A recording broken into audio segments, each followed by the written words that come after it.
and go. It's going.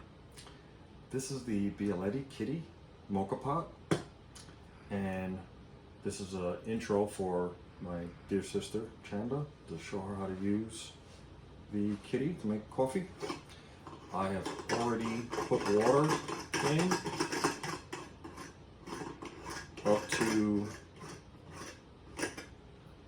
the pressure relief indicator, the bottom of the pressure relief indicator. That's where the water is.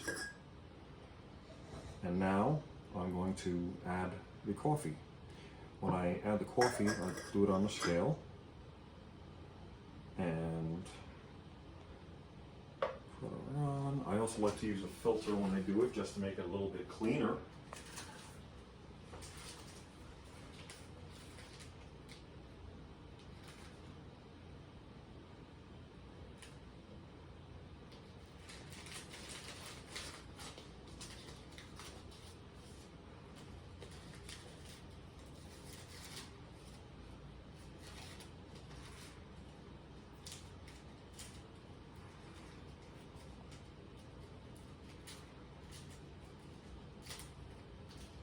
So now, when I pour the grounds into the moka pot, it doesn't fall down into the water, making a burnt smell when the water evaporates.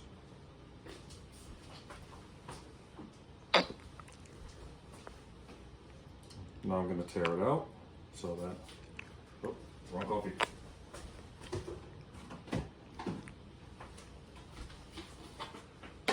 We use Bustelo in the house.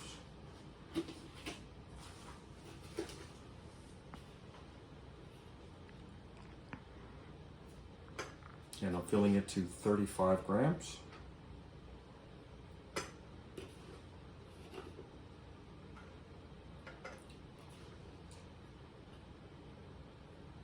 It makes it, this one here is the advertised 10 cup moka pot. If you know anything about sizes, it's obviously not 10 liquid cups. It's more like 10 little espresso cups.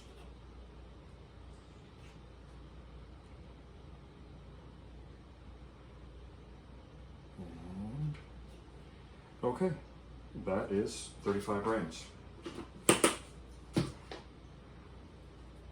Now, I'll put another filter on top. And this is just to clean the coffee so that I have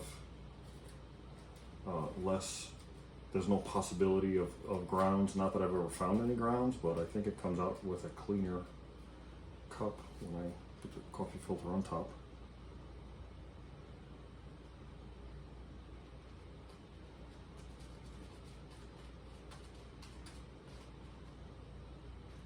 Okay.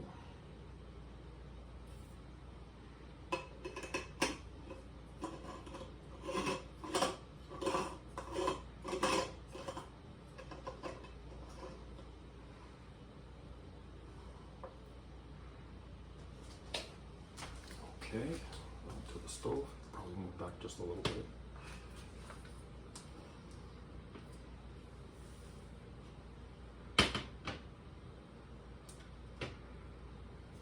Okay.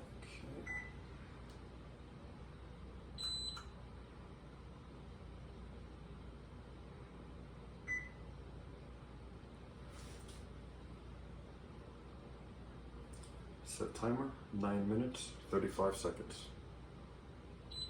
9 minutes and 35 seconds, counting down. Okay, and I have it set to 5, which is about medium, for 9 minutes and 35 seconds. And I am keeping an ear out for percolating or any noises or anything that it's going to make. And when it's done, then I'll go on to the next scene. Okay. Exactly. The timer literally just went off. You recording? Yeah. Okay. The timer went off right when it started boiling. I take it off the pot for a little bit. Because it started boiling, I'm going to go ahead and put it in the ice water now. That's to cool off anything in the bottom, so it doesn't, you know, have an empty container, you know, that's hot. It's not going to cool off the coffee at all because the coffee is in this container from that line up. It really doesn't have an effect on the temperature when I do that. Usually when I'm doing that, I take the time to go ahead and start steaming my milk, and I do that on my on the Bambino Plus, and I have it filled up almost to the upper line. There's like 2 lines on it, one here, one there, and by the time that's done, this here should be, you know, down to a normal temperature to where, you know, a nice hot coffee. So, okay. Do you want one, Sarah?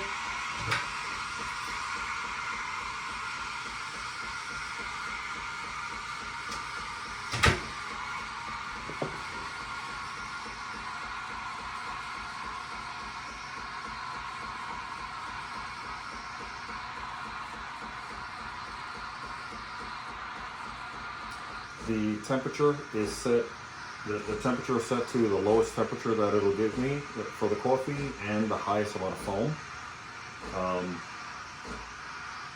It's preset, I didn't change any of the presets, it's just the lowest temperature and the highest foam. When Sandy makes her coffee, she makes it with the highest temperature and the highest foam. I find it a little bit too hot. It makes it hard for me to drink it. It burn my tongue, gets into the tongue.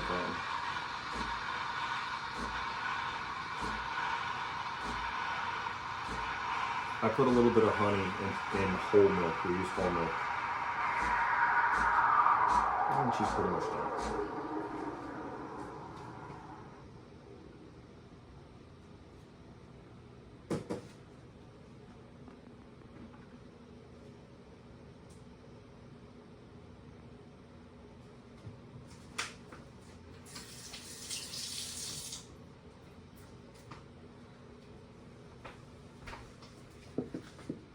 You could look inside.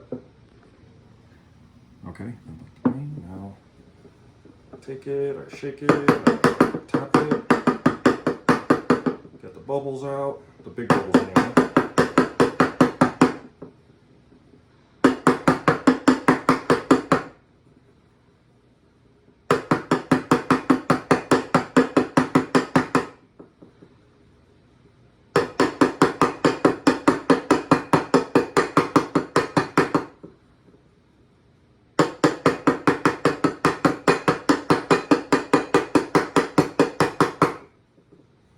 Okay, take a look now, and you'll see the difference, nice and shiny and smooth, relatively speaking.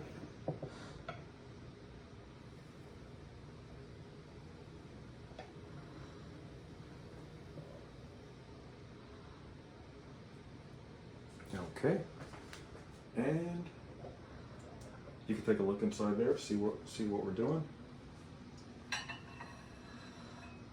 Okay.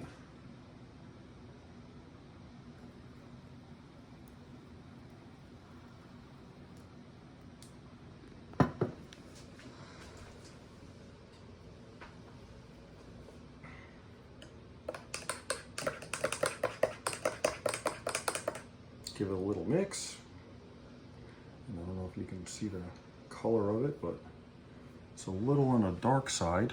It always is. Here, let me give it a sip, and then you'll see what the color is.